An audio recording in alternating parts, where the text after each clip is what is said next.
And a good afternoon, everyone. Welcome to Issues and Attitudes. My name is Jeff Owens, director at WEIU TV and Radio. Today we're talking all things Charleston.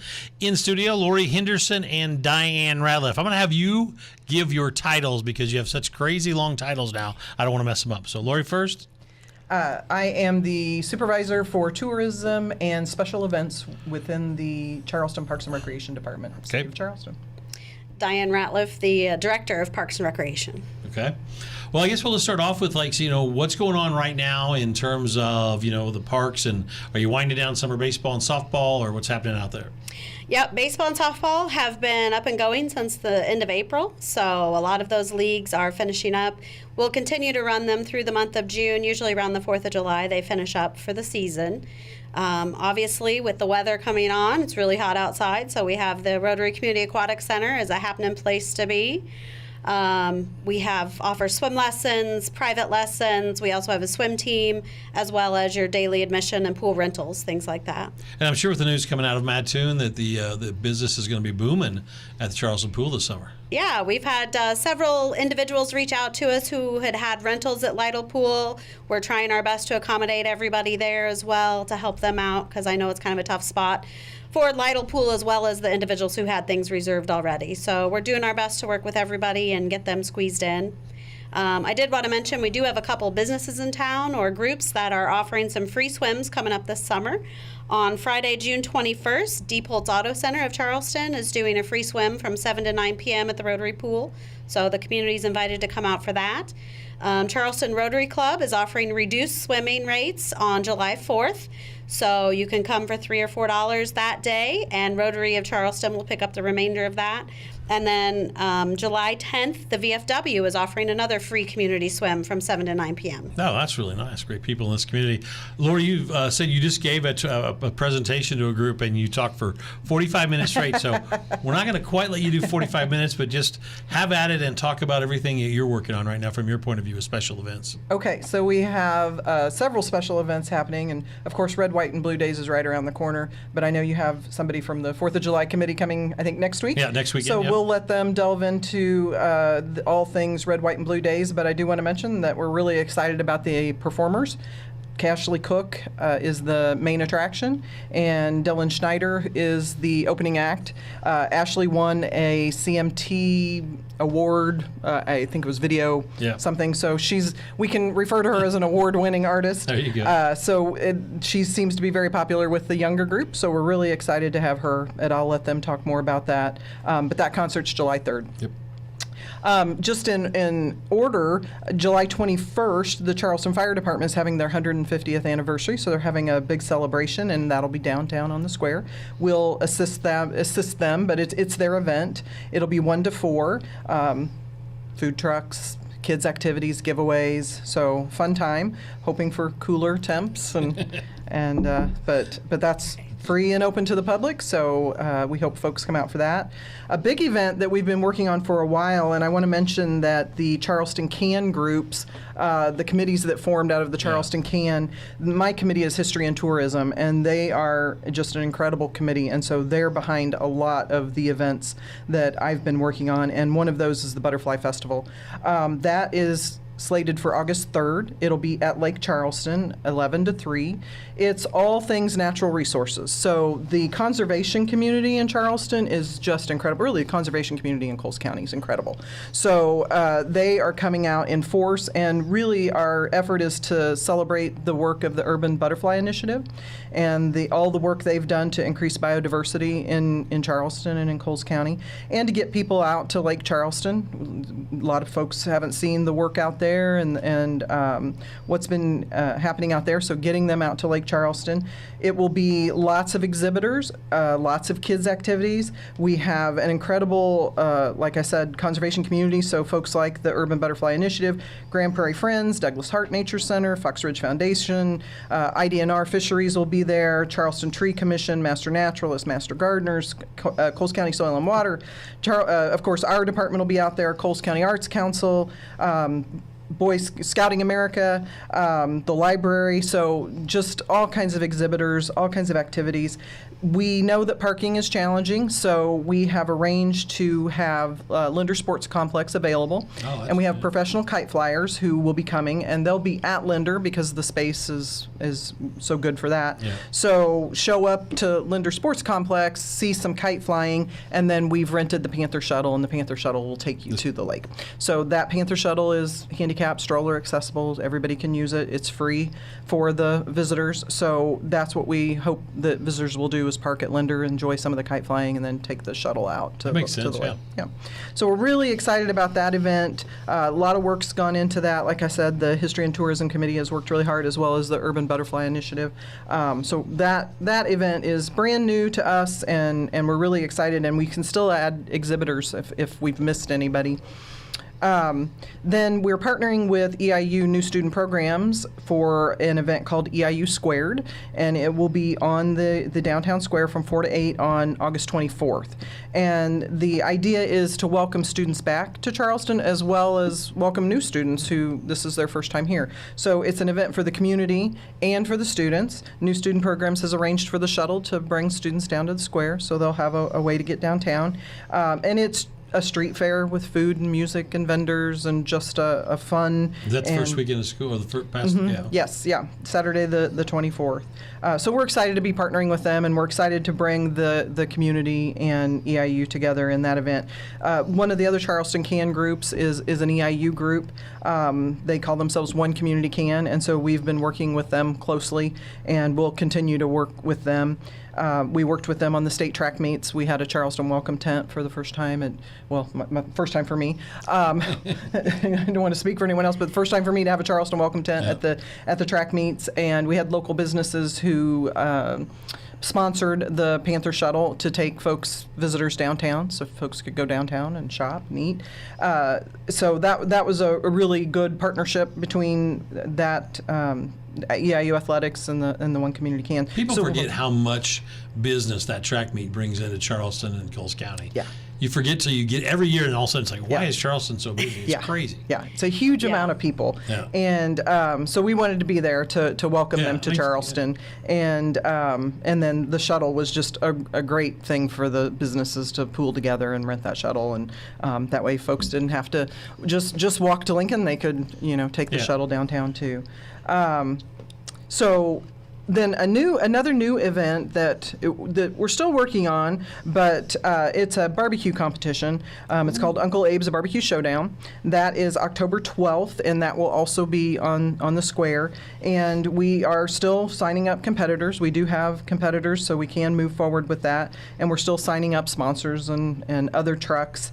Well, that'd be a big hit. Yes, Okay. it's very exciting. So we are, of course, taking advantage of our rich Lincoln history in Charleston, and barbecues were a political tradition, and so we know Abe was here in 1858, September 18th, and then we also know that a few days later he was in Urbana at a barbecue. Oh, really? Yes, so we even know what he ate. So, yeah, that's all documented. So we want to celebrate that and recognize that rich history that we have. So that's October 12th on the square. Of course, we partner with EIU on homecoming as well. Early this year, by the way. Early, October 5th. Charleston Parks and Rec actually works and sponsors the race, the fun run. So we'll continue that partnership. So that'll be October 5th. And I do want to mention that we have community band concerts going on right now. Those are in Kiwanis Park at the Dom Amphitheater, and those are on Thursday nights at 7:30 p.m. Those are free and open to the public. And we're really pleased that Country Financial is providing free popcorn, and the Knights of Columbus is selling lemon shake-ups. So there are some refreshments, so that's fun. So free event, come out and listen to the band. That band. When's the next one of those? That will be this Thursday. This Thursday at 7:30. They play until July 11th. July 11th is their last concert. Of course, they won't play on the 4th of July because That's the 4th, and They'll be in the they'll parade. be in the parade. Yes, they will be playing in the parade. And then we move right into theater in the park. That's July 25th through 27th, again in Kiwanis Park. And then we move into concerts in the park. So through September, we have a concert series that's also on Thursday evenings at 7:30, and those are free. Just a few and open. things going on in Just Charleston. just a few things, yeah. Now, Linder Sports Complex, the new, how is this? Is it done, finished, or where are we at in the process? It is complete at this point. There are other phases. Those don't have anticipated dates yet. Okay. But for now, we do have our grass fields out there.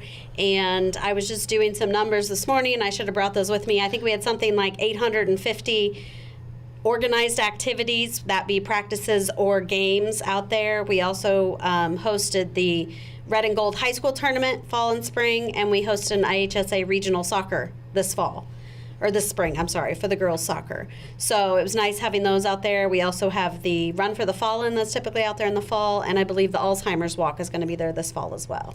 Farmers Market's still going on, right, downtown? Is that part of you do? Wednesday morning is a farmers group that runs the Wednesday morning market, and then the chamber manages the Saturday morning market. Okay. So yes, those are still happening on the Two square. different ones. Huh? Yep. Now, when you talk about right now, we're going to have some oppressive heat for the next 7 to 10 days. People using the parks. Can you talk about some common sense they need to use out there? Obviously, just be sure if you go outside, have some sunscreen. Take a bottle of water with you, or 2 or 3, the way the weather's going to be this week. Most of our parks do have water fountains. The newer ones do have the water bottle fillers, so you can have those with you. If you're out hiking, please be very cautious. Make sure you're not getting overheated. You might even bring a cool towel to keep with you if you're out at the lake hiking and things like that. We've talked in the past, so many people from Charleston, but did either of you ever think that Charleston would become the hiking and biking destination that it is now when you drive and even between Mattoon and Charleston? It's incredible. Yeah, the topography is unique, and folks know that, and they seek it out. The bicyclists seek out that topography, the runners and hikers. So we're very well positioned to be host to that type of activity. And what's really nice is at the lake is you do have the nice mountain biking side, but then there's a lot of ADA accessible areas as well. So you have the whole south and east side that is paved and accessible for all wheelchairs, strollers, things like that. We see a lot of kids out there on bikes. But then if you want to get into the more challenging stuff, you go to the west side of the lake and kind of the north edge, and you get those hills and ravines that those mountain bikers are seeking. And of course, there's the Lincoln Prairie Grass Trail, which is paved and very flat. Very flat. Yeah, that's true. Yeah, and no traffic, so it's great for bicycles. Well, you touched on the history of Abe Lincoln in this area. I know there's the museum out there. So talk about, if you can, both of you, a little about some of the things that people want to come who are historical buffs and check into where Lincoln was when he visited Coles County. Yeah, so I just recently put together a driving tour, and our Convention and Visitors Bureau is Discover Downstate Illinois. So we're a member, and we certified them as our CVB. So we put a tour on their site. They have a program called Visit Widgets, and that tour is live and there now. So anybody can go on to really the app is the best way to do it. Download the Discover Downstate Illinois app, and then run the tour off the app. And there's all kinds of tours there, obviously, throughout downstate Illinois. But the Lincoln tour is there, and it will take you to the important sites. Of course, we take you to Lincoln Log Cabin. That is the home of Lincoln's parents and state historic site. The graves are just a mile down the road, so you can see where they're buried. And then the Moore home, which is not open, but there is a historic marker to see where Lincoln's last visit was in Coles County, where he said goodbye to his mother.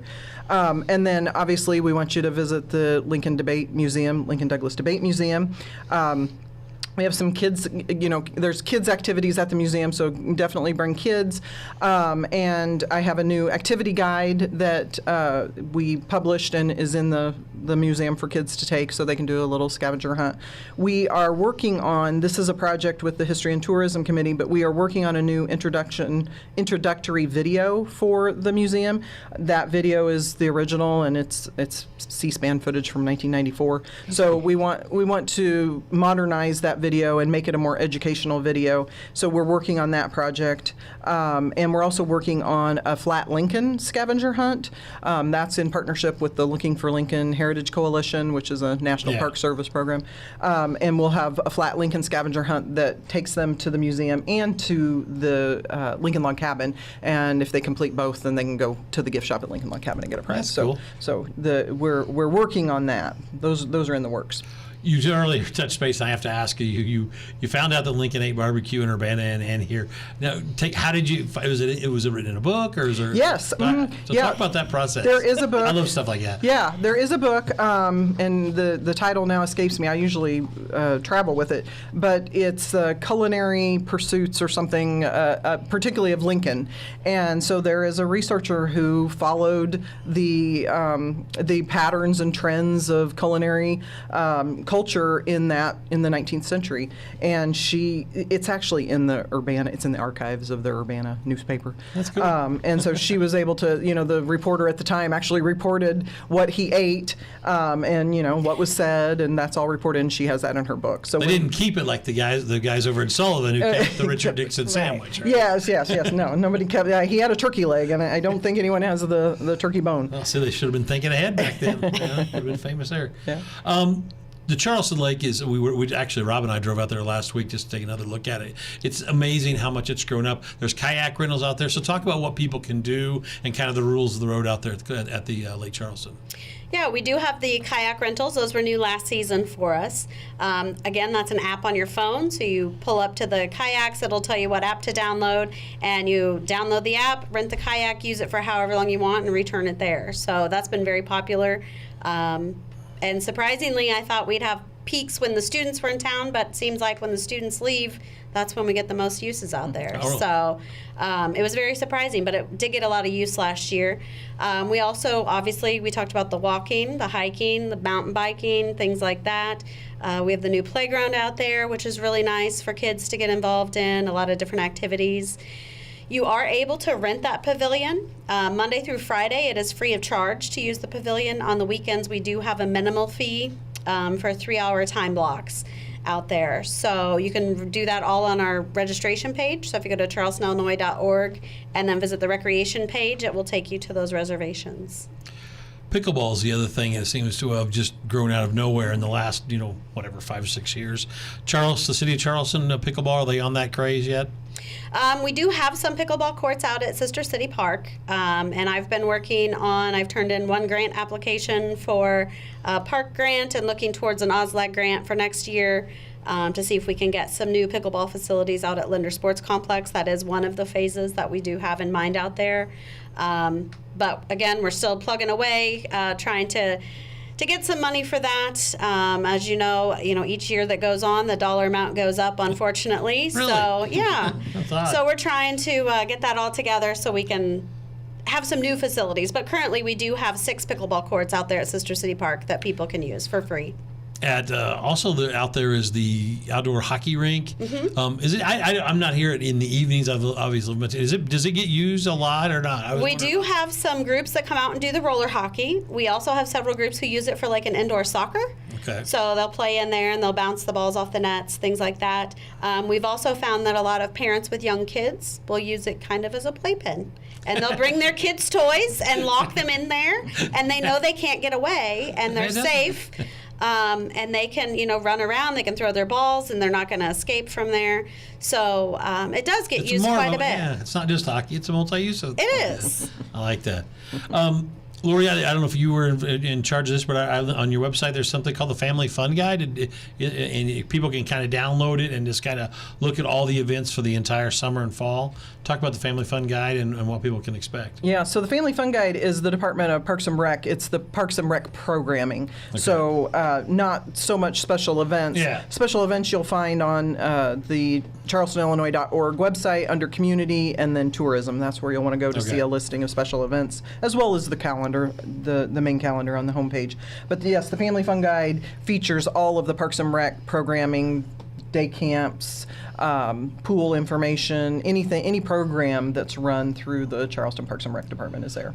I just thought about this with Lytle Pool not being open this summer in Mattoon. Will you guys keep your same hours at the Charleston River Pool? Or are you thinking about expanding them to kind of, because I mean there's going to be more people than ever that want to swim over here.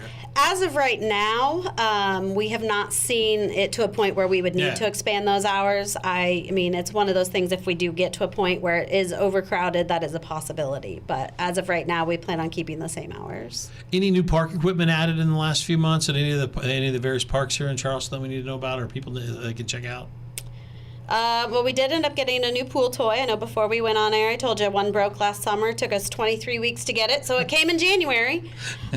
So we did install that this year. So there's a new pool toy in the kiddie pool. The water slide has been redone out there. So if you haven't been out there this season, we've got a nice bright blue water slide now. So we got new umbrellas. The original Rotary Club had donated the umbrellas back in 2000. So our umbrellas were 24 years old. Yeah. Got a good run. So we did get some custom umbrellas made and put up. So those have been a nice update out at the pool. We've been talking about a lot of good stuff. Is there a tough part of each of your jobs when you're doing stuff for the city of Charleston? Lori, you can go first. Not enough time in the day. There's just not I was enough going time. to say, there's a lot of nights and weekends and a lot of stuff going on. There's just so much. There really is. And we have such incredible community members who are involved and active and interested. And like I said, the Charleston Can movement with all the community members who are interested in volunteering and joining, which just means you have that much more interest, so people want to do things, and we want to meet that momentum, definitely. So yeah, just not enough hours in the day. Now, coming up, I know we talked a lot about the spring and summer sports. Are there fall sports that the city of Charleston will be offering out there? Actually, or in winter, I guess. Actually, our football will start up in July, so they've been having camps once a month. So our JFL football program will start up, and then coming up in the fall, we'll have our soccer, basketball, different things like that. Wrestling will come around November, Christmas time, somewhere in there. And then obviously following up, we'll have our Christmas events as normal too. So. Yeah. And Lori sent me the link to some Christmas pictures. I mean, talk about that thing was incredible. Some of the people, the designs and the decorations on some of the cars was unreal. Yes. So Christmas in the Heart of Charleston is always the first Saturday on the square, and it happens to be December 7th this year. So yeah, we added the dog, holiday dog costume contest last year. So we'll do that again. That was a big hit. That was a lot of fun. This year we also have an ice carver coming. So he will be carving an ice sculpture, and you can watch him carve it. Chainsaw? Yeah, chainsaw. Yes, Those yes. are good. And the skating rink will be back, a little bit bigger than last year, so we'll have the skating rink again, and as many lights as we can pull out, and as many volunteers as we can get to help put them up. We'll light up the square. We're talking to Lori Henderson and Diane Ratliff today from the city of Charleston. A few minutes left today. Is there anything, let's say a person of the community has a great idea, or what they think is a great idea. Are the doors open? They can come in and make a presentation to say, hey, we think we should do this. And can you go through the process? We're always open for people to make idea or to give suggestions. Obviously, depending on what type of idea it is, they can start with either myself or Lori, and then we'll switch that to whichever avenue it needs to go through, whether it's through our department or Lori's department or someone else. But we always have people come to us with different ideas, and we try to explore those and see what's a possibility. And if we think they'll be a good fit for the community and for our department, then we try our best to accommodate. Taking care of children is also one of the things. So many child care programs and events. Can you talk about that? Yeah, we do offer our day camp program. Currently, we have about 75 to 80 kids in that program this summer. Our day camp goes on a field trip every week, and then they also go to the pool 3 days a week to swim. So you can sign up for a weekly session or just a couple days during the week. That's up to you. We also then during the school year have our after school program that we offer for Jefferson, Carl Sandburg, Ashmore, and Mark Twain students as well. And what ages are those? So that would be kindergarten through 6th grade. Cool. We talked about the tough part of your job, and you both said it was mostly hours. But is there what's the best part? What do you love to do most? I like the involvement with the community, and you never have the same day twice. Yeah, absolutely. Community development and giving the opportunity to all socioeconomic classes. these events that are open to everyone. The Butterfly Festival, anyone can come out and enjoy the natural resources and learn and be educated or not be educated. Just have fun. Just have fun. Just enjoy. So that community development piece is the most enjoyable. Is there a place in one of the departments or parks or places that, like, you just have one of those days you say, hey, I'm going to go out in the field and I need an hour to write my notes or go over my schedule? Is there a place that you each have as a favorite place to escape from, even though you're still I don't want to working? give away my secrets, but I tend to rotate. So it depends on what's going on. Sometimes you need to look quiet. Sometimes you need to go look at some scenery at the lake. Sometimes you want to go to one of those out-of-the-way parks where no one else is going to be right then.